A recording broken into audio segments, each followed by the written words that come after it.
ಜನಪ್ರಿಯ ಶಾಸಕರಾದಂತಹ ಶ್ರೀ CB ಸುರೇಶ್ ಬಾಬು ಅವ್ರ ಜೊತೆ ಇದ್ದೀವಿ.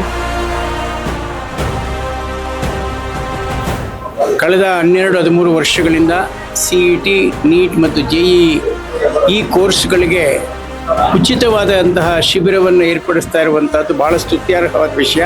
ಈ ಜನಸ್ಪಂದನ ಕಾರ್ಯಕ್ರಮದಿಂದ ಬಡವರಿಗೆ, ವಯಸ್ಸಾದವರಿಗೆ ತುಂಬಾ ಅನುಕೂಲ ಆಗ್ತಾ ಇದೆ ಮತ್ತು ಈ ಭಾಗದ ಜನಗಳು ಭಾರಿ ರೈತರು ಅವ್ರಿಗೆಲ್ಲ ಭಾರಿ ಅನುಕೂಲ ಆಗ್ತಾ ಇದೆ. ಪ್ರತಿ ಸೋಮವಾರ ನಡೆಯೋದ್ರಿಂದ ಭಾರಿ ಅನುಕೂಲ ಅಂತ ಹೇಳಕ್ ನಾನು ಇಷ್ಟಪಡ್ತೇನೆ.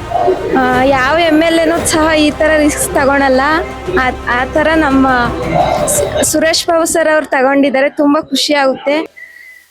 CB ಸುರೇಶ್ ಬಾಬು ಅವರು ಚಿಕ್ಕನಾಯಕನಹಳ್ಳಿ ಕ್ಷೇತ್ರಕ್ಕೆ ಮಾತ್ರ ಮೀಸಲಲ್ಲ, ಇಡೀ ರಾಜ್ಯಕ್ಕೆ ಸೇವೆ ಮಾಡಿ ಮುಂದಿನ ಬಾರಿ ಮಂತ್ರಿಯಾಗಿ 2028ಕ್ಕೆ ಈ ತಾಲೂಕಿಗೆ ಎಂಟ್ರಿ ಕೊಡ್ಬೇಕು ಅಂತ. ಆ ಸಮಯದಲ್ಲಿ ನಿಮ್ಗೆ ಏನ್ ಅನ್ನಿಸ್ತು?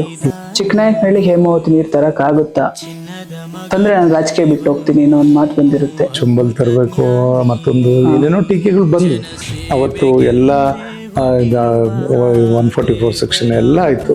ನಿಮ್ಮ ಪೊಲಿಟಿಕಲ್ ಕೆರಿಯರ್ನಲ್ಲಿ ನೀವು ತಗೊಂಡಿರುವಂತಹ ಟಫೆಸ್ಟ್ ಡಿಸಿಷನ್ ಯಾವುದು ಸರ್?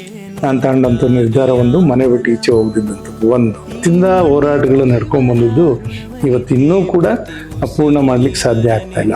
ಇವತ್ತು ನವಲೆ ಕೆರೆ ಇರ್ಬೋದು, ಚಿಕ್ಕನಾಯಕನಹಳ್ಳಿ ಇರ್ಬೋದು, ಕಂತಕೆರೆಗೆ ಈ ಭಾಗಕ್ಕೆ ಈ ಬಾರಿ ನೀರು ಕೊಡೋದಕ್ಕೆ ನನ್ನ ನಡವಳಿಕೆಗೆ ಅಯ್ಯಪ್ಪ ಸ್ವಾಮಿ ಇದನ್ನು ಮಾಲೆನೂ ಕೂಡ ಒಂದು ಕಾರಣ ಅಂತ ನಾನು ಹೇಳಲಿಕ್ಕೆ ಬಯಸ್ತೇನೆ.